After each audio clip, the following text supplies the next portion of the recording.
ETV ప్రేక్షకులకి నమస్కారం. చెప్పాలని ఉంది కార్యక్రమానికి స్వాగతం. నభూతో నభవిష్యతి అన్న రీతిలో తెలుగు, కన్నడ, తమిళం, హిందీ భాషల్లో దాదాపు 1000కి పైగా సినిమాలలో నటుడిగా, హాస్య నటుడిగా, హీరోగా నటించి ప్రేక్షకుల్ని అలరించి ఎంతోమంది కథానాయకుల చేత, దర్శకుల చేత శభాష్ అనిపించుకున్న నటులు శ్రీ బాబు మోహన్ గారు.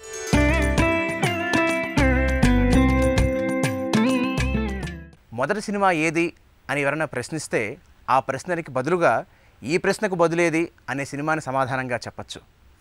కేవలం నటుడిగా మాత్రమే కాకుండా ప్రజాసేవకి అంకితమై ఎమ్మెల్యేగా అలాగే మంత్రిగా కూడా ఆయన ఎన్నో సేవలు అందించారు. వీటన్నిటికీ మించి ఒక గొప్ప మానవతామూర్తిగా కూడా ఆయన ఖ్యాతి గడించారు. శ్రీ బాబు మోహన్ గారు ఇవాళ మన కార్యక్రమానికి అతిథిగా విచ్చేశారు. బాబు మోహన్ గారు నమస్తే.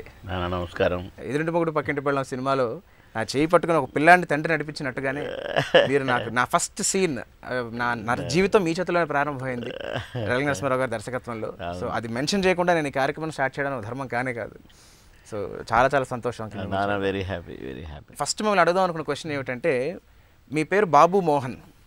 సాధారణంగా బాబు అనే పదం మనం పేరు చివరిలో వింటూ ఉంటాం. అయితే అది నిజంగా మీ పేరేనా, లేకపోతే మీరు సినిమాల కోసమైనా ప్రత్యేకించి పడడం జరిగిందా? మా నాన్న టీచరు. జనరల్గా టీచర్ కొడుకుల్ని కానీ ఒక పెద్దవాళ్ళ బిడ్డలు కానీ బాబు అని పిలుస్తారు. ఇప్పుడు అట్లే మన సినిమా హీరోలు చాలామంది బాబులు ఉన్నారు. నాకు పేరు మోహన్ రావు. ఓహోహో. బాబు అంటే కొంతమందికి పలికేవాడిని, మోహన్ అంటే కొంతమందికి పలికేవాడిని. ఒక్కోసారి మోహన్ అంటే నేను పలకకపోయేవాడిని, బాబు అని ఇంకొక అనేవాడిని. ఇక లాభం లేదు అని బాబు మోహన్ అని పెట్టారు. చిన్నప్పటి నుండి అంటే నాకు అక్షరాభ్యాసం చేసిన దగ్గర నుండి నాకు అక్షరాభ్యాసం కూడా మా నాన్న మరి ఎందుకు చేయించాడో తెలియదు కానీ బ్యాండ్ మేళంతో ఊరంతా తిప్పి మొత్తం స్కూల్లో ఎన్ని క్లాసు అందరికి పెప్పర్మెంట్లు నాతో పంచిపించి అక్షరాభ్యాసం శ్రీ అని దిదిపించారు. కూర్చోబెట్టి బియ్యం మీద పెట్టి సంథింగ్ నాకు అంత గుర్తుంది. అది అంత పెద్ద పండగలా చేశారు. పండగలాగానే, నిజంగా పండగలాగా చేశారు. అయితే నా పేరు ఆ రోజు నుంచి బాబు మోహన్ రావు అయిపోయింది. ఓహో.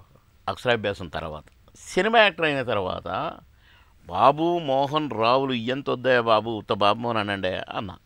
లేదు Ankusham Babu Mohan, no no no no Babu Mohan చాలు అన్న. ఈ ప్రశ్నకు బదులేది అనే ఒక సినిమాతో మీ కెరీర్ ప్రారంభం అయింది. అవును. కాకపోతే ఆ సినిమా బయటికి రిలీజ్ అవ్వలేదు అన్న వినికిడి కూడా ఉంది. అండ్ అక్కడి నుంచి మీకు అసలు ఈ అంకుశం ఆహుతిలోకి ఎలా వచ్చింది? గురువు గారి చేతిలో మీరు ఎలా పడ్డారు? ప్రతాప్ ఆర్ట్ ప్రొడక్షన్స్ రాఘవ్ గారు, ఆయన కోటరామకృష్ణ గారు ఇంట్రడ్యూస్ చేసింది ఆయనే, దాసర్ గారిని ఆయనే కదా. నేను ఒక ఫంక్షన్లో ఒక డైలాగ్ చెప్పా ఊరికే సరదా. నేను చిన్నప్పుడు నాటకాలగిన వేసేది సరదాకి, అందరు చప్పట్లు కొట్టారు. అక్కడ ఒక ఆయన అరే ఇతను భలే చెప్పాడేంటి డైలాగ్, ఇంత పర్ఫెక్ట్గా చెప్పాడేంటి అనుకున్నట్టుంది. మేము నాటకం వేస్తున్నాము, నువ్వు వేయాలి బాబు అన్నారు. అంటే తప్పకుండా వేస్తా సార్ అన్న.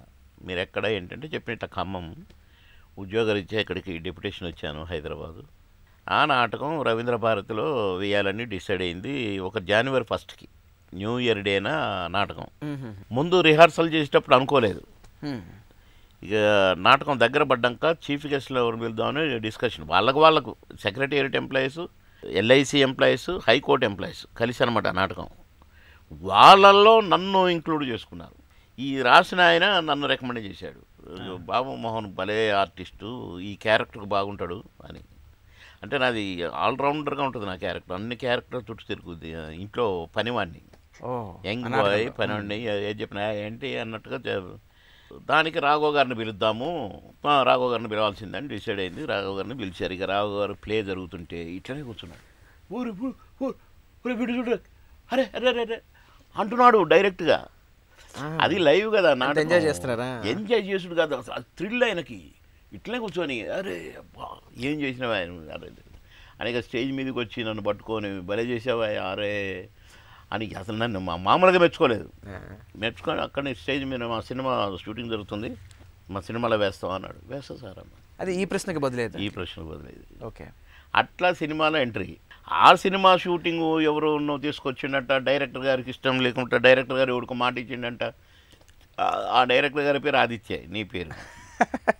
ప్రొడ్యూసర్కి ఆయనకు గొడవ అయిందంట. ఏంటని రాజశేఖర్ హీరో, రాజశేఖర్ ఆయన వచ్చి ఎవరు ఇతను, అసలు ఏం చేస్తాడు ఇతను, ఆయన ఇతని కోసం ప్రొడ్యూసరు డైరెక్టరు కొట్లాడుకున్నారు ఏంటి అని ఆయన షూటింగ్ చూస్తున్నాడు, నేను టక్క చెప్తున్నాను డైలాగులు. ఓ సీన్ ఫటా చెప్పి పారేసింది, అయిపోయింది. సీన్ అయిపోయినాక అందరూ థ్రిల్. ఇక రాజశేఖర్ వచ్చి పలకరించి బాగా చేశాను అన్నాడు. సరిగా తెలుగు రాదు ఇంకప్పుడు. ఆ సినిమా తర్వాత ఇక ఎంత క్లోజ్ అయినామంటే నేను రాజశేఖర్ కోసం మెడ్రాస్ పోయేటోని. అట్లా ఈ ప్రశ్నకు బదులేదులో ఎంట్రీ ద్వారా ఆహుతిలో కూడా రాజశేఖర్ గారి కోటరామకృష్ణ గారికి చెప్పడం, నన్ను పిలిపించి చూశాను నేను ఈ ప్రశ్నకు బదులేదు రిక్షా కదా, బాగా చేసావు బాబు అది అన్నారు కోటరామకృష్ణ గారు అని. ఆహుతిలో క్యారెక్టర్ ఇచ్చింది, అది దాన్ని చేశాను. అది ఇక ఆయనకైతే మామూలుగా కాదు, ఆయన ఒక పేజీ డైలాగ్ ఒకటే షాట్లో చెప్తే అయిపోయాడు. అది చాలా పాపులర్ డైలాగ్, మీకు గుర్తుందా, చెప్పగలరా? ఒక పాయింట్ అండి, ఈ పాయింట్కి మా అత్తూరు పాయింట్ ఒకటి ఉందండి, మా అత్తూరు పాయింట్కి పొలం పాయింట్ అండి, ఈ పాయింట్కి ఆ పాయింట్కి ఎంత, ఈ పాయింట్కి ఎంత, టోటల్ ఇంకొక పాయింట్ ఉందని అని చెప్తాను. పేజీ డైలాగ్ అది చెప్పితే క్లాప్స్ కొట్టారు. కోటరామకృష్ణ గారు చాలా బాగా మెచ్చుకున్నారు. ఇక నా క్యారెక్టరు పెద్దదైపోయింది, క్లైమాక్స్లో పెట్టే కాడికి అయిపోయింది. తర్వాత పెంచారా మీరు వచ్చిన తర్వాత? పెంచారు. అసలైతే అది గెస్ట్ క్యారెక్టర్. అంటే అసలు కంప్లీట్ డిఫరెంట్ కోణం. అంటే మీరు హాస్యనటుగా పేరు సంపాదించినప్పటికీ కూడా అందులో ఒక విలని, కామెడీ విలన్ విలన్ని కొత్తగా చూపించడం కోటరామకృష్ణ గారికి అలవాటైన విషయమే. అందులో మిమ్మల్ని అలా తీసుకురావడం చాలా సర్ప్రైజింగ్ ఎలిమెంట్ అప్పట్లో. అవును, దాంట్లో క్లైమాక్స్లో ఫైట్. అవును. కోటరామకృష్ణ వద్దు పాపం కొత్త అబ్బాయి కదా, ఆయనకు ఆ టైమింగ్ తెలుసొద్దో లేదో, బ్రహ్మాండంగా చేస్తాడు గురువుగారు, మీరు చూడండి ఎట్లా చేస్తాడు ఆయన, చాలా డేంజర్, బాగా చేస్తాడు ఇదని ఆవుతి మన రాజశేఖర్ గారు చెప్పి నన్ను ఫైట్లో పెడితే నేను ఈజీగా చేస్తున్నాను. కానీ చిరస్మరణీయుడు, తలుచుకోవాలి మహానుభావుడు ఎప్పుడు నవ్వుతున్నాను. బాబుమోహన్ గారు చంపేద్దాం, చంపేద్దాం. మీరు సినిమాలోకి రాకముందర నాటకాలు చాలా వేసేవారు కదా, వాటి ప్రభావం ఎంతవరకు సినిమాలకి మీకు హెల్ప్ అయింది, లేదా ఎంతవరకు ఉండింది అసలు వాస్తవానికి? సరదా నాటకాలే, స్కూల్లో వేసిన నాటకాలు తప్ప నేను ప్రత్యేకంగా పరిషత్తులకు వెళ్ళి అట్లా కాదు. కానీ 1-2 నాటకాలు వేస్తే నాకు పరిషత్తులలో కూడా నాకు బెస్ట్ యాక్టర్ అట్లా అవార్డ్స్ వచ్చాయి. నేను అప్పుడు 10th చదివేటప్పుడే తాత వేషం వేశాను, తండ్రి వేషం వేస్తే నాకు బెస్ట్ యాక్టర్ వచ్చింది ఒక దాంట్లో. అసురగణం, దివాకర్ బాబే రైటర్. అసురగణం ఎప్పుడు అంటాడు, అసురగణం అంటాడు ఇప్పటికీ. నాకు ఆయన సినిమాల్లోకి వచ్చినాక పరిచయం అయ్యాడు, నేను అసురగణం రాసింది నేనే అని. ఓకే. ఏమో నేను ప్రత్యేకంగా సాధన అయితే ఏం చేయలేదు నాన్న, నటన గురించి కానీ డైలాగ్ డిక్షన్ గురించి కానీ కెమెరా ముందు ఎలా ఉండాలి ఏంటి నాకేం పెద్దగా తెలియదు. మీరు రెవెన్యూ ఇన్స్పెక్టర్గా పనిచేసేవారు కదా, మరి అసలు అక్కడి నుంచి మీకు అసలు ఈ షిఫ్ట్ మీకు ఎలా, అంటే ఇంట్లో ఇబ్బందులు కానీ లేకపోతే మీకు డెసిషన్ కానీ వచ్చే సినిమాలు ఎందుకు అన్న ఆ సందిగ్ధత లేదా? ఉద్యోగం చూస్తూ ధైర్యంగా ఉండాలి. అది పెద్ద యుద్ధాలు ఇంకా కూడా ఆ వాసన కొద్దిగా ఉంది. అవును, నాటకం వేస్తే ఇంట్లో ఒక 15-20 రోజులు మాటలు బంద్ పెళ్ళైన కొత్తలో. మరి అలాంటి అంతకుముందు మా నాన్న ఎమకొట్టుడు కొట్టేవాడు, నాటకం ఎందుకు వేసినావు అని.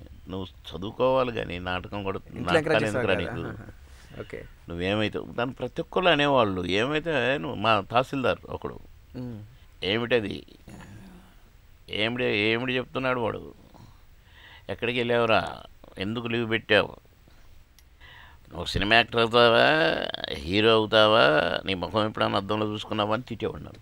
కావాలని అందరిని పిలిచి నన్ను పిలిచి తిట్టేవాడు. అట్లా నన్ను తిట్టనోళ్ళు లేరు. ఇంట్లో కూడా కొత్తగా పెళ్ళి అయినప్పుడు కూడా నాటకాలు వేయొద్దని పెద్ద గొడవ. మంచిగా ఉద్యోగం చేసుకుంటూ హాయిగా ఉండేదానికి అనవసరంగా జడగొట్టుకుంటున్నావు, లీవులు పెడుతున్నావు ఎప్పుడు పెడతప్పుడు, ఇది లాస్ట్ అయిపోయింది అనేది. రవీంద్ర భారతి ఇది కూడా అట్నే, ఇది లాస్ట్ అన్న. అప్పుడు కరెక్ట్గా సౌదీ వెళ్తుంది మా మిస్సెస్ అన్నది, కాదులే కానీ సరదాగా అప్పుడప్పుడు వేస్తే వేయలే, ఫస్ట్ పర్మిషన్ అనమాట అది. రవీంద్ర భారతి వేసిన నాటకం. నేను సౌదీ వెళ్తున్నా కదా, నీకు బోరు కొడుతుంది, పర్వాలేదు జాగ్రత్త అని పోయింది. ఆ నాటకం క్లిక్ అయింది, అనుకోండి సినిమా యాక్టర్ అయినా. ఆ సౌదీ నుంచి వచ్చేసరికి నేను సినిమా యాక్టర్గా ఉన్నాడు. అవును, మీరు అసలు కర్తవ్య సినిమా చేసే వరకు కూడా మీరు అంటే అప్పటికే పాపులర్ అయ్యారు మీరు అంకుశ ఆహుతి వల్ల. అప్పటిదాకా ఆవిడకి తెలియదు కదా? తెలియదు. ఆమె సౌదీ పోయింది, నేను ఇటు సినిమా యాక్టర్ అయ్యాను. ఆమె 2 years తర్వాత వచ్చింది, నేను బిజీగా ఉన్నా. కరెక్ట్గా వస్తుంది కదా అని 2 రోజులు 3 రోజులు షూటింగ్ లేకుండా జాగ్రత్తగా ఉన్నాను. నేను మా బాబులకు చెప్పొద్దురా అని. మేము పోయేటప్పుడు నేను ఎయిర్పోర్ట్ బయట నుంచే నాకు ఎయిర్పోర్ట్ లోపల పోవాలి, నాకు కొత్తగా వచ్చిన కదా హైదరాబాదు, దూరంగా నిల్చొని చెప్పినాం టాటా అని. ఆమె వచ్చేటప్పుడేమో లాంజ్లో ఉన్న పోయి విఐపి లాంజ్ దగ్గర ఉండి లోన్నే రిసీవ్ చేసుకొని బయటకు వచ్చిన. లోన్కి రానిలేదుగా మిమ్మల్ని, ఎట్లొచ్చారు మీరంటే తెలిసిన వాళ్ళు ఉన్నారు ఆహా అన్నది. అట్లా నుంచి వచ్చి ఒక రోజు ఇక పెద్ద ఇక పిల్లలు ఇలా అంతా వచ్చు రిలేషన్స్. రెండో రోజు సినిమాకి పోదాం అని అంటే సరిపోదాము, కర్తవ్యం సినిమాకి తీసుకుపోయినా. అంజలి థియేటర్ ఏదో సినిమాకి తీసుకెళ్ళారా? తీసుకుపోయి ఆడిపోతే మేనేజర్ 2 సార్లు అది అన్నాడు. జనం అంటారు బాగా ఇట్టు చేతులు అంటే ఏంటంటే టీవీలో మొన్న చిన్న టీవీలో నాటకం వేస్తే గుర్తుపెట్టినట్టుంది. సినిమా స్టార్ట్ అయింది, బాబు అని ఆయన వచ్చిండు, రాగానే ఏ అంటున్నారు. సర్ప్రైజ్ ఇట్నే ఉందిగా. ఓహో ఇదే సంగతి. అంత సర్ప్రైజ్ ఇచ్చిన. Very nice. ఒక సంవత్సరంలో మీరు దాదాపు 80 సినిమాలు, బాబా అంటే ఇంచుమించు ప్రతి సినిమాలో మీరు ఉండేవారు. ఉండటం కాదు, ఉంటేనే సినిమాలు కొనేవాళ్ళు బయ్యర్లు. సంక్రాంతికి కదా జనరల్ సినిమాలు బాగా రిలీజ్ అయితే, కొత్త సినిమాలు. సినిమా షూటింగ్లో ఉండారే, ఆ పేపర్ తీసుకురాపోయి ఈనాడు అని తెప్పించి, అసలు ఇవాళ ఎన్ని సినిమాలు మన రిలీజ్ అయినా తీరా అన్న అని తీసి, అది సినిమా తీస్తే ఇట్లా పెట్టుకొని చూస్తున్నట్టు ఇదున్నా ఇది లేను అని లెక్క బెటర్ 1 2 3 4 5 6 15 15 సినిమాల్లో ఒక దాంట్లో లేను.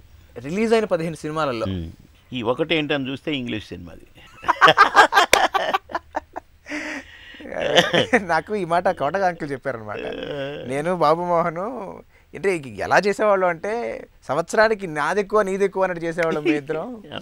కానీ ఈ సందర్భంలో ఆయన గురించి ప్రస్తావించకుండా ఉండలేను.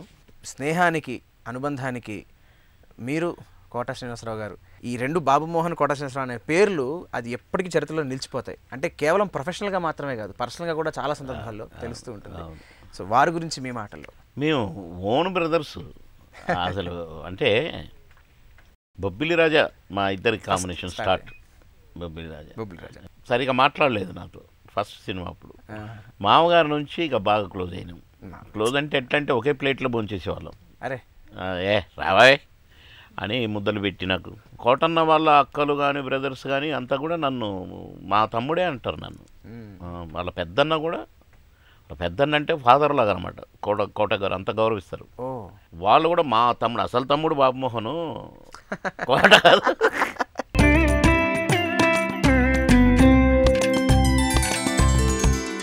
మీకు బాగా ఇష్టమైన పెద్ద ఆయన ఎన్టీ రామారావు గారు, ఆయన మిమ్మల్ని మీ సినిమాలు చూసి ప్రశంసించారు అని మీరు ఒక సందర్భంలో చెప్పడం జరిగింది. అయితే ఏ సినిమా గురించి ఆయనతో మీకున్న అనుభవం? మా అమ్మ నాన్న ఎన్టీ రామారావు గారు అభిమానులు. మా నాన్న ఓల్డ్ అప్పుడు బిఏ చదువుకున్న ఆయన, బాగా మంచి ఎడ్యుకేటెడ్ అయినా కూడా మా నాన్న ఎప్పుడు సూట్ లేకుండా ఉండేవాడు కాదు. అలాంటి ఆయన ఎన్టీ రామారావు గారు అభిమాని. ఎప్పుడు ఎన్టీ రామారావు గారి ఫోటో ఇట్లా చూసి, మా ఇంట్లో ఒక చిన్న ఫోటో ఉండేది ఎన్టీ రామారావు గారిది. ఇదిరా కొడుకు అంటే అట్లా పుట్టాలరా ఇవన్నీ అనేవాడు. ఏంటి ఇట్లా అంటుండే మా నాన్న అనుకునేవాడిని. అరే నువ్వు పెద్ద అయినాక దగ్గర నుంచి ఎన్టీ రామారావు గారిని చూసి నువ్వు చూడాలరా ఎట్టి పరిస్థితిలో, నిన్ను కన్నందుకు మా జన్మ ధన్యం అనుకుంటాం అని మా నాన్న మా అమ్మ అనేది నన్ను. అట్లా నేను ఎన్టీ రామారావు గారి అబ్బాయిని చిన్నప్పటి నుండి. నేను సినిమా యాక్టర్ అయిన దగ్గర నుంచి నేను ఎన్టీ రామారావు గారిని చూడాలి, నేను ఎట్లయినా సినిమా యాక్టర్ అయినా, మా అమ్మ నాన్న కోరిక. నేను సినిమా యాక్టర్ అవుతానని అనుకోలేదు అసలు. ఇదేంటి ఈ చిత్రం, ఇన్ని సినిమాల్లో యాక్ట్ చేస్తున్నాను, ఇంత బిజీగా యాక్ట్ చేస్తున్నాను, నేను అన్నను చూడలేదు ఇంతవరకు, మా అమ్మ నాన్న కోపం వస్తుందేమో అని అనుకుంటుండేవాడిని. లారీ డ్రైవర్ షూటింగ్ అయిన తర్వాత ఇక నేను పట్టుబట్టిన. అప్పుడు lorry driver producer NT Ramarao గారికి బాగా దగ్గర, జయబాబు అని. అందులో బాలకృష్ణ గారికి కూడా బాగా అసలు ఆయన, అతను జయబాబు ఫ్యామిలీ మెంబర్ లాగానే నందమూరి వారి కుటుంబంలో. నేను బాబన్న అనేది, నేను ఆయన ఇంట్లోనే పడుకునేది, ఒక్కోసారి హోటల్ కూడా పోయటనే కాదు, అంత క్లోజ్ అయిపోయాను మేము లారీ డ్రైవర్తో. ఇక బాలకృష్ణ గారు బాగా క్లోజ్ అయిపోయాడు, అట్లనే జయబాబుకి క్లోజ్ అయిపోయి నన్ను ఎట్టి పరిస్థితుల్లో నన్ను ఎన్టీ రామారావు గారు చూపించండి. ఒకరోజు తీసుకుపోయారు నన్ను. విశ్వామిత్ర షూటింగ్ జరుగుతుంది జూ పార్క్ దగ్గర, అక్కడికి తీసుకుపోయారు. నేను కలిశాను అన్నగారు అని మాట్లాడు, తమ్ముడు బాగా అసలు పడనిస్తాడు ఆయన. నేను అప్పుడు అనుకున్నాను, అబ్బా ఇదిరా ఎన్టీ రామారావు గారు అంటే. ఓహో బాగా బాగా నవ్వించారు మీరు, ఓహో చాలా సంతోషం, మాకు చాలా సంతోషం. అరే మీ సినిమా లారీ డ్రైవర్ పెద్ద హిట్, మాకు కూడా హిట్లోనే, మాది డ్రైవర్ రామ్లో మాది హిట్టే. అచ్చం ఆయనలాగా మాట్లాడారు.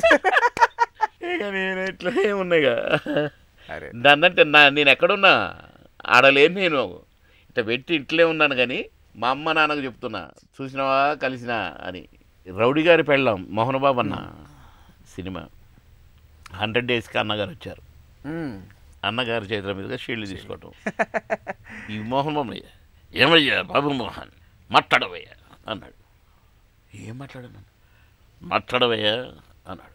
అన్నగారు ఇష్టం కదా మాట్లాడు అన్నాడు. అనగానే మైక్ అడిగి పోయినా కానీ ఏమా అన్నగారి ముందు మాట్లాడటం, అందులో నాకు చిన్నప్పటి నుంచి కదా ఆయన మీద ఉన్న అది అపారమైన గౌరవం, భక్తి, అవును.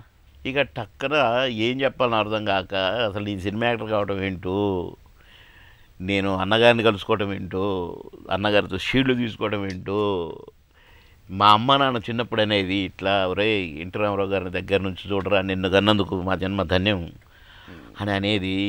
మా అమ్మ నాన్న చనిపోయారు, చిన్నప్పటి నుండి నేను ఏదో కష్టపడి చదువుకున్నాను, క్లాస్ ఫస్ట్ స్కూల్ ఫస్ట్గా ఉండేది కాబట్టి టీచర్స్ అందరు నన్ను కొద్దిగా ప్రేమించి నన్ను బాగా చూశారు.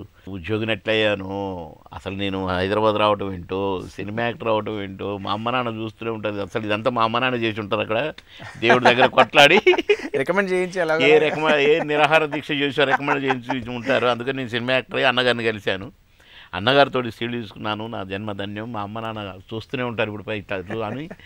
ఇక ఎన్టీ రామారావు గారు ఇంప్రెస్ అయిపోయి నన్ను ఇట్ట కౌగులించుకున్నారు. కౌగులించుకొని అప్పటి నుంచి ఇక నాకు బారాకూన్ మాఫ్, నాకు ఎప్పుడు చూడాలనుకుంటే అప్పుడు ఇక ఇన్స్ట్రక్షన్స్ ఇచ్చేసిండు, తమ్ముడిని వస్తే ఎవరు ఆపొద్దని. నేను క్యాబినెట్ మీటింగ్ జరుగుతుంటే వెళ్ళిన ఒకసారి లోపలికి, నాకు తెలియదు కదా క్యాబినెట్ మీటింగ్ అని. మీటింగ్లో ఉండంటే అన్నగారు నాకు చెప్పారు కదా, ఆయనకి తెలుసు కదా అంటే, కాదు కాదు మీరు ఉండవా అనుకుని పోయిన లోపల. ఓ తమ్ముడు కమాన్ ఏమి, ఆయన కూడా మీటింగ్ ఎందుకు వచ్చినా అనొచ్చు కదా. ఏమి మేము ఇప్పుడు మీటింగ్లో ఉన్నాము, మీరు అక్కడ వారి దగ్గరికి వెళ్ళండి, వారు అలుగుతారు, లేకపోతే వారి దగ్గరికి వెళ్ళి టిఫిన్ చేయండి, కాఫీ తాగండి, మేము వస్తాం అన్నాడు అన్నగారు. వారి దగ్గరికి వెళ్ళండి అన్నారే తప్ప, అంటే లక్ష్మీపార్వతి గారు మేడం లోపల ఉంది, వెళ్ళి వారు అలుగుతారు, లేకపోతే ఇటు నుంచి ఇటు వెళ్ళిపోయినా అన్నాడు. పోతే అక్కడ కాఫీ కింద తాగినాక, అది కాదయ్యా మీ అన్నగారు అని చెప్పాను. మీకు అసలు ఈ మిమిక్రీ కూడా ఉందని నాకు నిజంగా తెలియదు. అక్కడ ఎన్ని ఏళ్ళ నుంచి చూస్తున్నాను నేను చిన్నప్పటి ఊరికి అలా సరదాగా కాదు. మీ అన్నగారు చెప్పారు, అది కాదయ్యా మీ అన్న అంటే మీరు అన్నదమ్ములు, నేను మరిదిని, అట్లా మాట్లాడింది అనమాట. నా జన్మ ధన్యం కదా. మీరు ఈ 1000 సినిమాల ప్రస్థానంలో చాలామంది అద్భుతమైన డైరెక్టర్స్తో పనిచేశారు. ఇప్పుడు సమయం రీత్యా అందరూ కూడా అడగలేను, కానీ ఒకళ్ళిద్దరు ఖచ్చితంగా అడిగే తీరాలి. అందులో ముందుగా గురుగారి గురించి ఎలాగో మాట్లాడుకున్న కోటరామకృష్ణ గారి గురించి, దాసరి గారి గురించి మాట్లాడాలి. అసలు మామగారి సినిమాలో మీ జీవితంలో ఉన్న మైలురాళ్లలో మామగారి సినిమా ఒకటని ఖచ్చితంగా చెప్పాలి. సో ఆ సినిమాతో తర్వాత ఆయనతో ఉన్న అనుబంధం గురించి మీ మాటల్లో. చిత్రసీమలో అడుగుపెట్టించిన సినిమా నాకు ఒక హిట్ అంటూ ఇచ్చి నన్ను నటుని చేసిన సినిమా అంకుశం. కోటరామకృష్ణ గారు, శ్యాంప్రసాద్ రెడ్డి గారి గురించి చెప్తాను జనరల్గా. రెండవది మామగారు, ఎడిటర్ మోహన్ గారు, ముత్యాల సుబ్బయ్య గారు. అది నన్ను కమెడియన్ చేసిన సినిమా. మాయనోడు సినిమా, అచ్చిరెడ్డి గారు, కృష్ణారెడ్డి గారు నన్ను హీరోని చేసిన సినిమా. కనుక ఈ 3 జన్మలు. ఇంకొకటి ఏంటంటే మీరు చెప్పే డైలాగ్స్ జనాలకి ఊతపదాలు అయిపోయేవి. మీరు బుచ్చికి ఇవి చాలా ఉన్నాయి. ఎన్ని ఉన్నాయి అట్లాంటివి. కమెడియన్గా చేశాను, క్యారెక్టర్ యాక్టర్ చేశాను, కామెడీ విలన్గా చేశాను. మధురానగర్లో శ్రీకాంత్ ఫస్ట్ పిక్చర్లో నేను తాతను, నీరోషాకి తాతను. మధురానగర్లో ఇంచుమించు ఎదురుమడి పక్కన టైంలోనే గుర్తుంది. అట్లా ఆడవేషాలు వేసాను, విలన్ వేషాలు, డైరెక్ట్ విలన్ కూడా వేశాను. ముగ్గురు మనగాళ్ళు. చిరంజీవి గారు ఏంటి ఆహా చూస్తా అని అంటున్నా. నేను చిరంజీవి గారికి ఎదురుగా మాట్లాడతాను ఏంటి అనుకుంటున్నాను. నేను మనం చూసిన ఈ మధ్య చూస్తే ప్రత్యేక రాఘవేంద్ర గారి జాగ్రత్త అన్నట్టుగా మాట్లాడుతున్నాను నేను చిరంజీవి గారితో. ఇట్లాంటి క్యారెక్టర్ వేసిందా నేను అనుకున్నా. ఆల్రౌండర్గా ఎన్నో వేసి మళ్ళీ ఒక ఫలానా వేషం చెడగొట్టిండి ఆ సినిమా నాశనం చేసిన ఎక్కడా లేదు నాకు. అయ్యో ఈ చిన్న వేషం ఒక్కటి సీను 2 సీన్లు వేస్తే కూడా, ఇప్పుడు బాలకృష్ణ గారి సినిమా బంగారు బుల్లోళ్ళలో అసలు మీ సినిమాలు లేవు, నేను బ్రహ్మానందం 2 సీన్లు పెట్టి సినిమా అయిపోయింది ఆల్మోస్ట్గా. ఆ 2 సీన్లు యాడ్ చేసి కామెడీ లేదని పెట్టారు. దాంట్లో మాకి కిరికిరి అని నేను అవును. అసలు ఎంత క్లిక్ అయిందంటే సినిమా మాకి కిరికిరి అన్నారు, సినిమా అంత ఎట్టిపోయిందో. అంటే అంత పేరు వచ్చింది నాకు ఆ 2 సీన్ల ట్రాక్. గురువుగారితో మీ అనుబంధం దాసనారాయణరావు గారికి? బాబు అనే పిలిచేది పాపం, మహానుభావుడు. బాబు, అరే బాబు రారా, ఏంట్రా ఏంటి అనేవాడు. ఎంత లైక్ చేసేవాడంటే నా బిడ్డవురా అని. పాపం చాలా నాకు ఒక పెద్ద దిక్కుగా ఫీల్ అయ్యేటోండి నేను. ఏ చిన్న విషయం నా గురువుగారు ఇట్టడం గురువు. అసలు ఇక గురువుగారిది ఇంకొకటి, ఒక సినిమాకు నేను కొత్తగా మేనేజర్ని పెట్టా. అతను డేట్లు లేవన్నాడట. నాకు ఫోను, ఏరే ఏంటి డేట్లు లేవన్నామంట, ఒకసారి కలువురా నన్ను అన్నాడు. పోయినా గురువుగారు నేను చెప్పలేదు, మేనేజర్ చెప్పాడా. రే ఈ మేనేజర్ నమ్ముకుంటే మీరు అయిపోతారా, కొన్ని సినిమాలు మాలాంటి సినిమాలు వద్దనకూడదురా, ఎలాగో అడ్జస్ట్ చేసి ఓకే చేసుకోవాలి, మీ కెరీర్ పాడైపోద్దిరా. చూసినావా బాబు డేట్లు ఇవ్వలేదని మేము అనుకుంటాం, కానీ నీకు తెలియదు అనేది నాకు ఇప్పుడు అర్థమైందిరా. కానీ నేను చాలా ఫీల్ అయ్యాను. అంటే అసలు ఫస్ట్ డైరెక్ట్గా దాసరి గారిని చూడటం, ఫస్ట్ టైం దాసరి గారు డేట్లు అడిగితే వాళ్ళు లేవనటం, అది నాకు తెలియదు.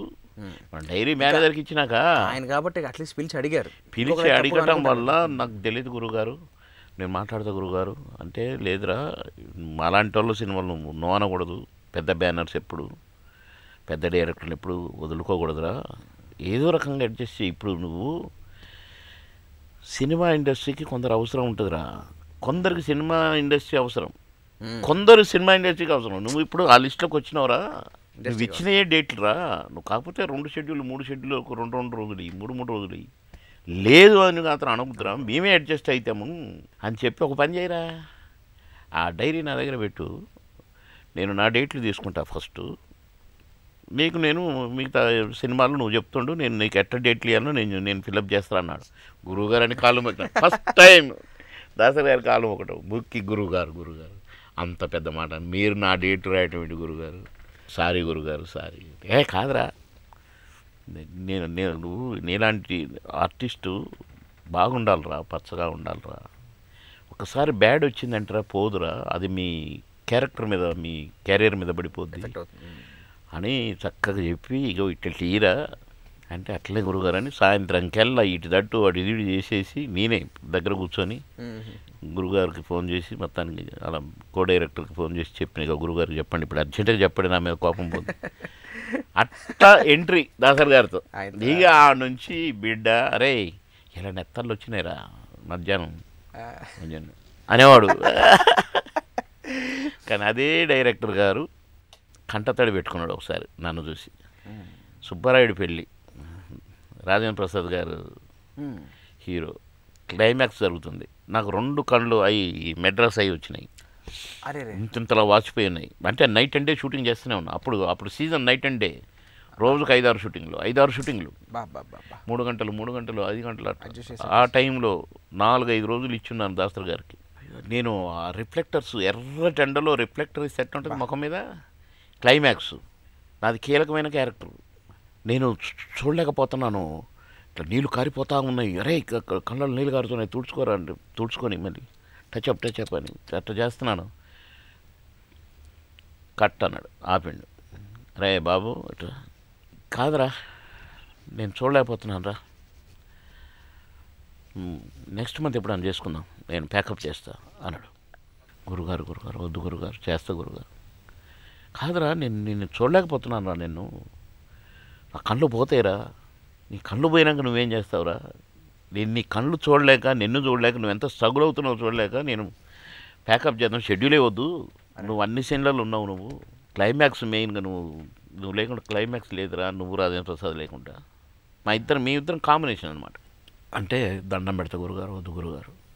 ఎందుకురా, ఎందుకు, నేను నా ఇష్టపూర్తిగా అంటాను కదా, నీకెందుకంటే 3 నెలల దాకా ఎక్కడ ఖాళీ లేదు గురుగారు, ఇష్టపట్టుకున్నాడు.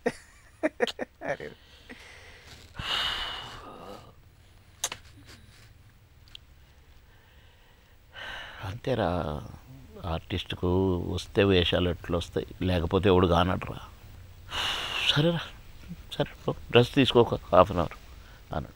ఈవి సత్యనారాయణ గారు. అబ్బో నేను మనకి ఎదురుమడి బకెట్ పడిన తర్వాత ఇమ్మీడియట్గా నాకు మీతో జర్నీ జంబలకిడి పంప. మీరు పోలీస్ ఆఫీసర్, నేను హెడ్ మాస్టర్, చిన్నపిల్లాడిని, నేను మిమ్మల్ని క్వశ్చన్లు వేయడం ఇప్పటికీ నాకు ఆశ్చర్యం వేస్తూ ఉంటుంది, అసలు తెలుసుకుంటూ ఉంటుండే. అలాగా మీరు జంబలకిడి పంప ఆయన ఎన్ని సినిమాలు. చాలా సినిమా. హలో బ్రదర్, ఏమండి ఆవిడొచ్చింది. బట్ ఆయనతో ఉన్న ఒక మంచి జ్ఞాపకం, మంచి అనుభవం చాలా. ఇవి నేను చాలా చాలా చాలా నేను డైలాగ్ చెప్పేటప్పుడు ఆయన నా భుజం మీద చెయ్యేసి అనేవాడు. ఓకే, బాగుందనే. లేకుంటే ఉస్కో అనేవాడు. అంటే యాక్షన్ అనమాట. యాక్షన్ చెప్పడం, కెమెరా యాక్షన్ చెప్పేటోడు కాదు నాకు, నా పక్క నుండి ఉస్కో అనేది. సీతారత్న గారి అబ్బాయిల్లోనే నేను ఫస్ట్ డే ఫస్ట్ షాట్ నేను కెమెరా ముందు నుంచి పరిగెడుతుంటాను. నాకు కడుపులో మండుతుంటారు. అయ్యి బాబోయ్ మన కడుపు మండిపోతుంది బాబోయ్, ఇది బాబోయ్ అది బాబోయ్ అంటే పొగలు వస్తుంటాయి అనమాట. నాకు వెనకాల ఒక డబ్బా కట్టి ఆ డబ్బాలో ఊదుబత్తిలేసి స్మోక్కి పెట్టారు. నా భయం ఏంటంటే గబక్కన షార్ట్ అయిపోవాలి, డబ్బా కదా కాలుతుందేమోనని నాకు. అలా నువ్వు సైగ చేయగానే నేను ఇటు నుంచి వెళ్ళి ఇట్లా వస్తానన్నా అని చెప్పిన. ఓకే అన్నాడు అని ఉస్కా అని అట్ట కొట్టాడు. ఆయనే డబ్బా కట్టిండు, ఆయనే ఆ డబ్బా మీద కొట్టాడు. నేను యాక్షన్ ఉరుకుతున్నాను. ఇక్కడ ఈయన చెయ్యి బ్లడ్ మొత్తం ఇక్కడ నరం దిగిపోయింది. ఇక్కడ నరం దిగింది ఆ డబ్బా మీద ఇట్టపడి. అయ్యో బ్లడ్ ఇక కట్టి షూటింగ్ ఆగిపోయి చాలా ప్రాబ్లం అయింది అది. అట్లా మా బాబు చనిపోయి నేను దుఃఖంలో ఉండి 45 days దాకా ఇంట్లోంచి బయటికి రాలేదు. నేను తలుపులు వేసుకుని ఉండేది ఎప్పుడు. ఒకరోజు నేను ఎందుకు చచ్చిపోవాలనుకుంటున్నా, పిచ్చోన్నా నేను, ఎంతమందికి అన్నం పెట్టాను, నా మీద ఎంతమంది ఆధారపడ్డారు, నేనెందుకు చనిపోవాలని డిసైడ్ అయినా. నిజంగానే ఆ రోజు తలుపులు తీసుకొని బయటకు వచ్చాను. అట్లా చూస్తున్నాం మా ఇంటి ముందు నిలబడి, ఫిలిం నగర్ ఇంటి ముందు. ఇవి ఆయన ఇంటి ముందు 4-5 మాట్లాడుతున్నారు. సడన్గా నన్ను చూసారు. చూసి ఊపాడు, చెయ్యి ఊపాడు రమ్మని. చూస్తే నాకు నడవటం రావట్లేదు, బాగా అయిపోయినప్పుడు. ఈ పాపం ఏంటి ఇట్లా అయిపోయినాను, ఇట్లయితే ఎట్లా? నో ఏం లేదన్నా చచ్చిపోదాం అనుకుంటున్నా. నన్ను రా అని మేనేజర్ పిలిచి, నువ్వు రేపు నాతో వస్తున్నావు, నేను రేపు బ్యాంకాక్ వెళ్తున్నా, ఎవడికోలో వాడు షూటింగ్, నువ్వు నాతో వస్తున్నావు. ఎందుకులే అన్నా. లేదు రే టికెట్లు బుక్ చేయి, బాబాను కూడా బుక్ చేయి, ఇద్దరు సేమ్ ఫ్లైట్లు టికెట్లు బుక్ କରିతే నాతో పాటు బాబాను వస్తాడు. అప్పటిదాకా నేను ఎవడికోల వాళ్ళు లేను. నన్ను చూడంగానే క్యారెక్టర్ క్రియేట్ అయింది. నన్ను తీసుకుపోయి అక్కడ 45 days పెట్టుకొని ఆయనతో పాటు బ్యాంకాక్లో. నేను ఈ 45 daysలో ఈ దుఃఖం మర్చిపోయి నేను కొద్దిగా రిలీఫ్తో హైదరాబాద్ వచ్చాను. ఇక అక్కడి నుండి మళ్ళీ మామూలు మనిషిని అయిపోయాను. అంటే ఒక ఫ్రెండ్ అంటే ఇట్లా ఉండాలా ఈవి గారు. నిజంగా ఆ సందర్భం వచ్చింది కాబట్టి పుత్రశోకం విషయంలో కోట గారు కూడా జరగడం చాలా కష్టతరమైన. కాదు నాన్న, యాజ్ ఇట్ ఈజ్. నేను ఒక మాట అనుకుంటూ కోట అన్నను పట్టుకొని ఏడ్చా. ఇది చాలామంది ఈ మాట గురించి మాట్లాడుకున్నారు. అన్నా మనం కోట్ల మందిని నవ్వించినామన్నా, నవ్వించడం పాపం అయిపోయిందన్నా, భగవంతుడు కక్ష తీర్చుకున్నాడు నవ్వించినందుకు మనల్ని, మన మీద అని ఏడ్చా నేను పట్టుకొని. ఇట్లానే ఏడ్చావేంటనంటే ఒక సందర్భంలో చెప్పినమాట. ఏంటంటే నా కొడుకు ఎట్లా చనిపోయాడో కోటన్న కొడుకు కూడా అట్లనే చనిపోయాడు. As it is. మరి మేమిద్దరం నవ్వించినందుకేగా దేవుడు మా ఇద్దరికి సేమ్ దుఃఖం పెట్టిండు అని ఏడ్చా నేను. అట్లా చాలా కష్టతరమైన విషయం కూడా. అమ్మో, సినిమాల్లో మామూలుగా కమేడియన్గా ఎంతో పాపులర్ అవ్వడం ఇదంతా ఒక అంశం అయితే, బొమ్మవా అమ్మడు అనే ఒక పాటతో డ్యాన్స్ చేసి, అది కూడా ఏది మామూలు పాటలా కాదు, అది నిజంగా చెప్పండి చిరంజీవి గారి పాటో, బాలకృష్ణ గారి పాటో, వెంకటేష్ గారి పాడింది, వాళ్ళు గారు పాడారు పాట. పైగా అది తర్వాత మళ్ళీ చినుకు అందులతో చెప్పక్కర్లే. అసలు ఒకసారి వాటి గురించి ఆ అనుభవం కాదు. అసలు ఈ సాంగ్లు అంటే నాకు తెలియదు. ఎదురుంటి మగుడు పక్కింటి పిల్లల్లో నాకు ప్యారడీ సాంగ్ పెట్టారు. నేను కాలు పెట్టే లోపలనే పాట అయిపోతుంది. అప్పుడు రాజేంద్ర ప్రసాద్ గారు నా చెయ్యిట పట్టుకొని, ఇక చూడు, ఇక 1 2 1 2 అది అన్నాడు. ఓకే టేక్ అన్న. అప్పటికి 3-4 టేకులు అయినాయి. నాకు స్టార్టింగ్ నాకు అర్థం కావట్లేదు. First first time song dance చేయడం అదేనా? ఓకే. తర్వాత అక్కినే నాగేశ్వరరావు గారి లాగా చేసుకొని ఎవరు చేసిన అని అందరు క్లాప్స్ కొట్టారు. అది ఎంట్రీ. మళ్ళీ రాజేంద్రుడు గజేంద్రలో బొమ్మవా అమ్మాడు. ఏం ఎక్స్పీరియన్స్ వచ్చింది నాకు. అన్నా నేను చేయగలనా, బ్రహ్మాండంగా చేస్తావు అన్నారు. పెడితే బీజాలకే ఒకటే షాట్, మ్యూజిక్ అంతా ఒకటే షాట్, పెద్ద పెద్ద షాట్స్ అందులో ఆ పాటలు. అవును. కట్ చేస్తే ఇక మాయలోడు చినుకందెలతో. అసలు మిమ్మల్ని పెట్టి తీయాలనే ఆలోచన కృష్ణారెడ్డి గారు రావడం చాలా అద్భుతమైన ఆలోచన. అందులోనూ సౌందర్య గారు అప్పటికే పాపులర్ హీరోయిన్, చాలా టాప్ హీరోయిన్. ఆవిడ ఒక కమీడియన్తో చేయడానికి మరి మీరు ఆ ఇబ్బందులు పడడం కానీ, లేకపోతే అసలు how was that experience basically? ఎందుకంటే ఒక హీరోయిన్ మామూలుగా హీరోలతో చేసే హీరోయిన్కి కమీడియన్తో చేయడం అంటే కొంచెం ఒక్క సెకండ్ ఆలోచిస్తారు. సౌందర్య గారు ఆమె ఫస్ట్ పిక్చర్ మనవరాలు పెళ్ళి, పిఎన్ రామచంద్ర గారు షూటింగ్లో ఉన్నాను. పొద్దున్నే షూటింగ్కి వెళ్ళంగానే చూసిన ఈ అమ్మాయిని. అరే భలే ఉంది ఈ అమ్మాయి, ఎందుకైనా మంచిది మా గురువు గారు కదా అని స్టిల్ ఫోటోగ్రాఫర్ని పట్టుకొని ఒక 2 ఫోటోలు తీపించిన. అవునా? మీరు 2 ఫోటోలు తీయించి సాయంత్రం 6 గంటలకు ఒక ట్రైన్ ఉంటుంది మనకు, తిరుపతి టు మెడ్రాస్. ఆ ట్రైన్ ఎక్కిన 9కి వెళ్ళిపోయినా.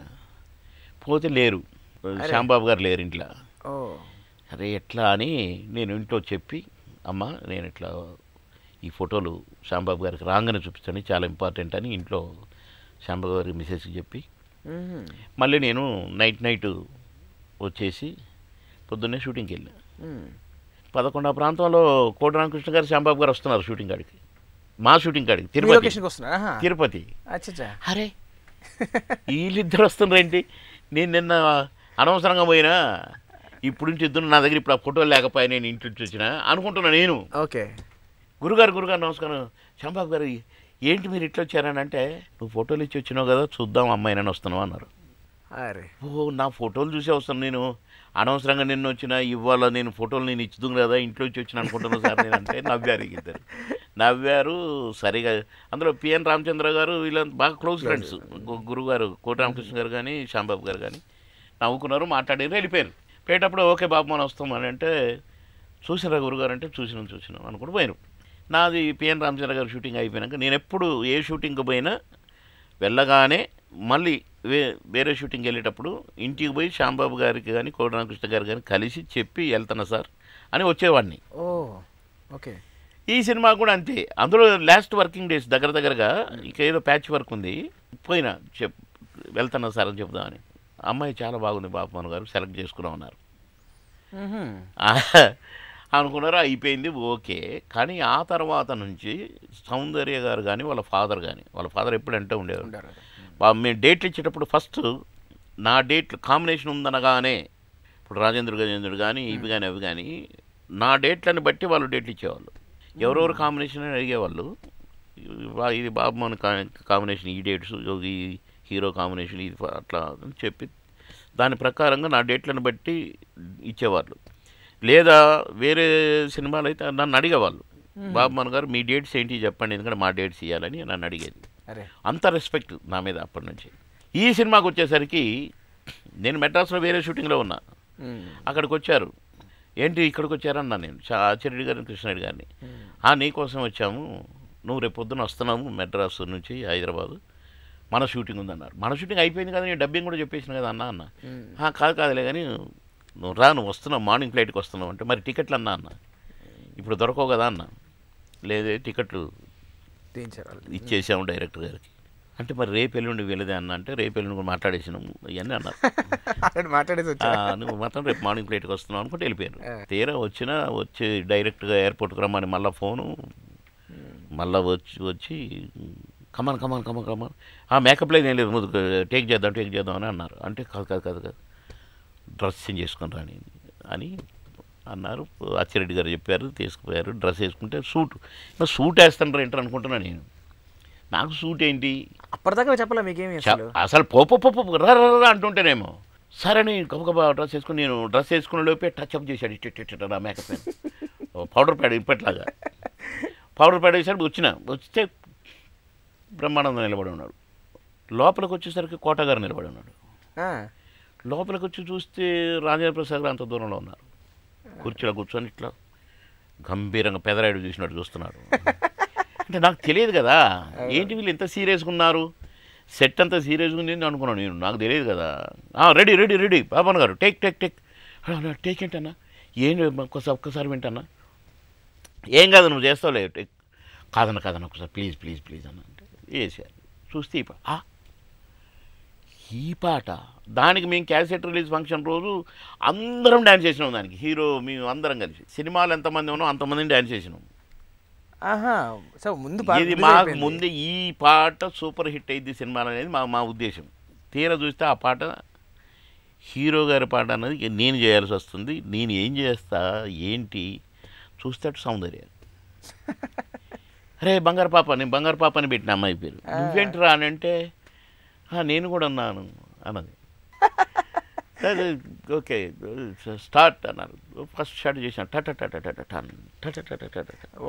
ఓకే ఓకే ఓకే నెక్స్ట్ పెట్టిండ్రు. ఓకే ఓకే ఓకే అంటున్నా, అసలు నేనేం చేసినా నాకు తెలియదు. మూడో షాట్ ఓకే. అప్పుడు బాబుమోహన్ గారు మీరు ఒక హాఫ్ అన్ అవర్ మీకు బ్రేక్ ఇస్తారు, ఇప్పుడు నువ్వు టిఫిన్ చేయి, ఇప్పుడు నువ్వు మేకప్ జ్ఞానం చేసుకుంటే చేసుకో, మేము వస్తాం మీరు రూమ్లోనే ఉండాలి అన్నారు. అని సౌందర్య గారిది ఒక షాట్ తీసినాక వచ్చారు. వచ్చి కథ అంతా చెప్పారు. ఇక ఇది ఇది ఇది ఈ పరిస్థితిలో నేను చేయాల్సి వచ్చింది. మరి కోటగారు వాళ్ళు ఉన్నారు కదంటే సౌందర్య గారిని చేయొద్దని చెప్పడానికి వచ్చారు. నీ జీవితాన్ని నాశనం చేసుకుంటావా నువ్వు, మంచి ఇప్పుడు అప్కమింగ్ ఒక కమెడియన్ పక్కన చేస్తే నీ లైఫ్ అయిపోద్ది అని చెప్పారు. అంటే ఓహో అని అప్పుడు అర్థమైంది నాకు.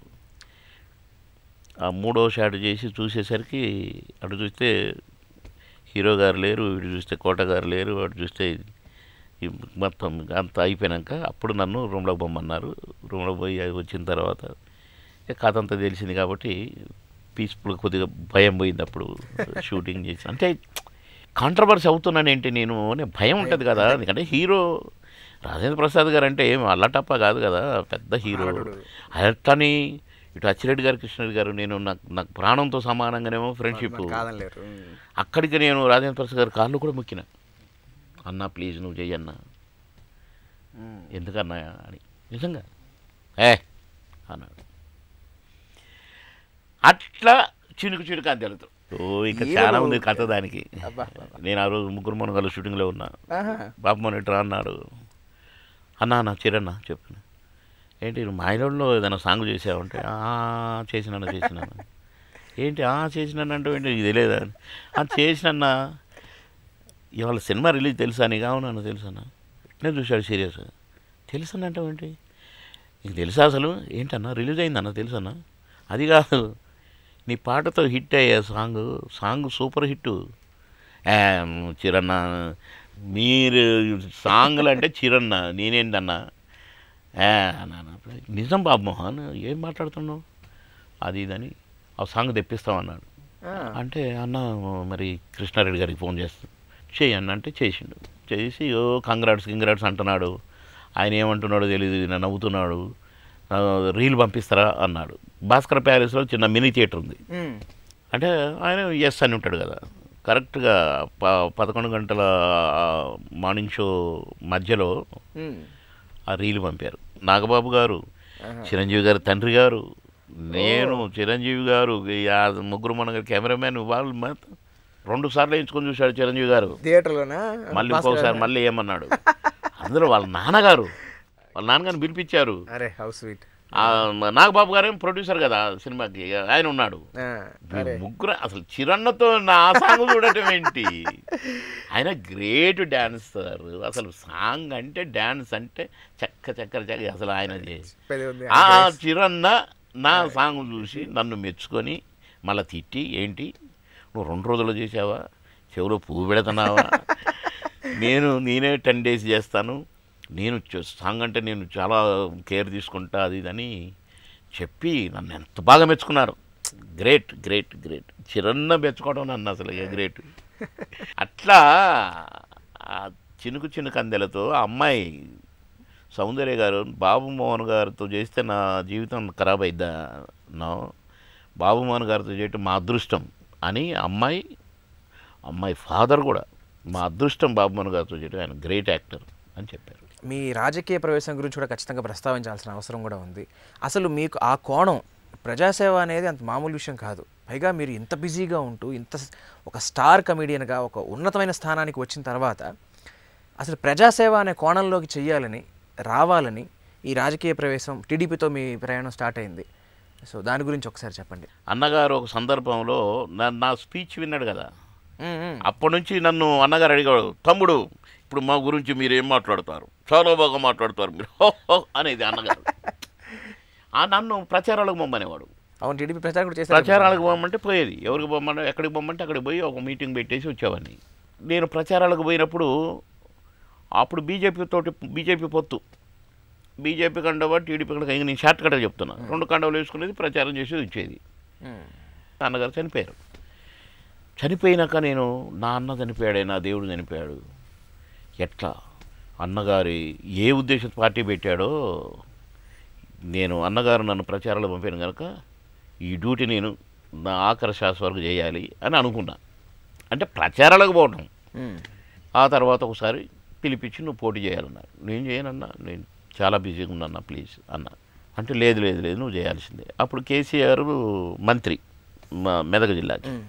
కేసీఆర్ గారు నేను ఫ్రెండ్స్ బాగా. ఆయన రికమెండేషన్ బాబు మోహనే కరెక్టు, ఇక్కడ అతను ఎట్టి పరిస్థితుల్లో ఓడగొట్టాలి, అంటే బాబు మోహన్ పోటీ చేస్తేనే అతను ఓడిపోతాడు అని కేసీఆర్ గారు నన్ను బాగా ప్రెషర్ పెట్టారు. బీ ఫారం ఇచ్చి నన్ను నామినేషన్కి పంపాలి. ఒకరోజు వెళ్ళాను, ఒక అరగంట కూర్చో అన్నాడు.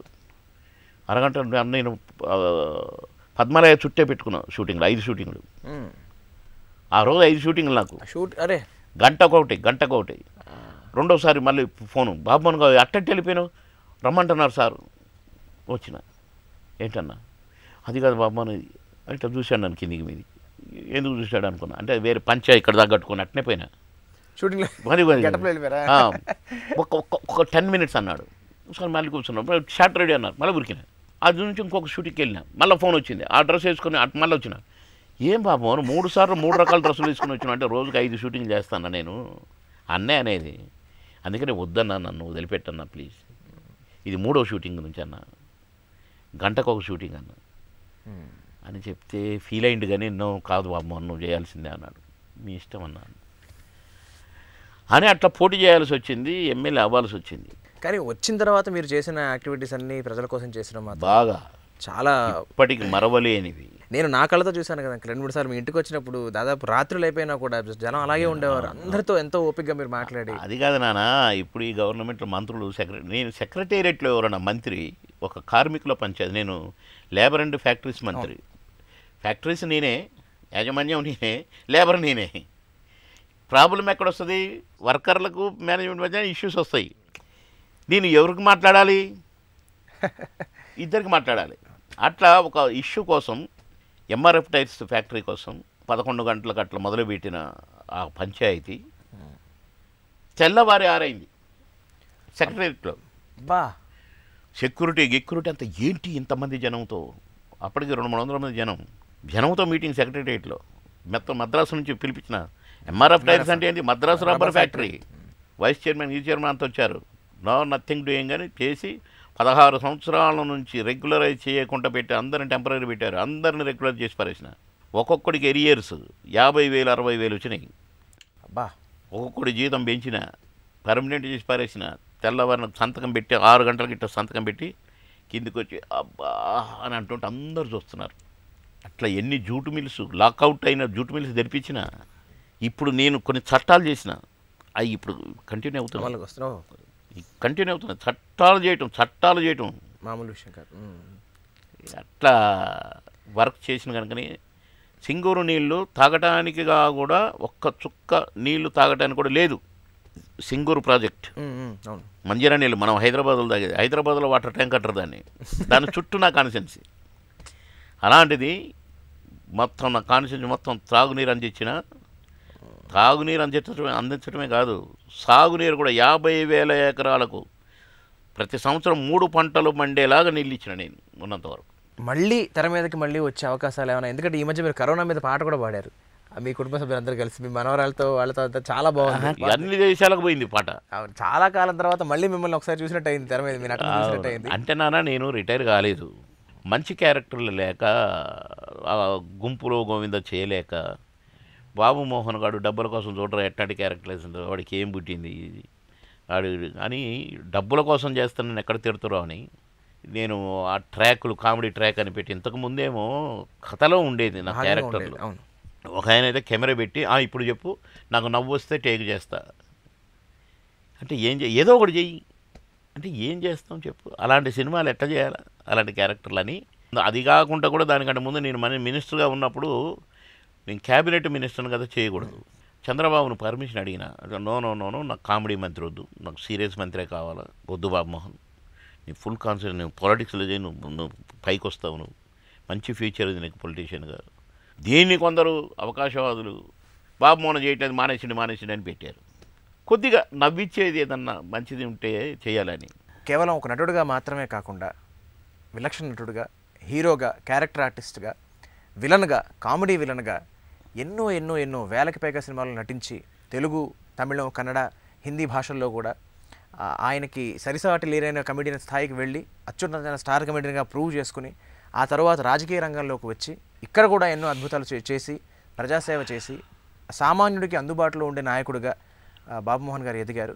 వారి జీవిత లక్ష్యమైన ఒక అద్భుతమైన స్థాయికి, ఇంకా వారు కోరుకునే స్థాయికి ఎదగాలని వారి బిడ్డగా నేను మనస్ఫూర్తిగా కోరుకుంటూ సెలవు తీసుకుంటున్నాను. నమస్కారం అండి, మళ్ళీ కలుద్దాం.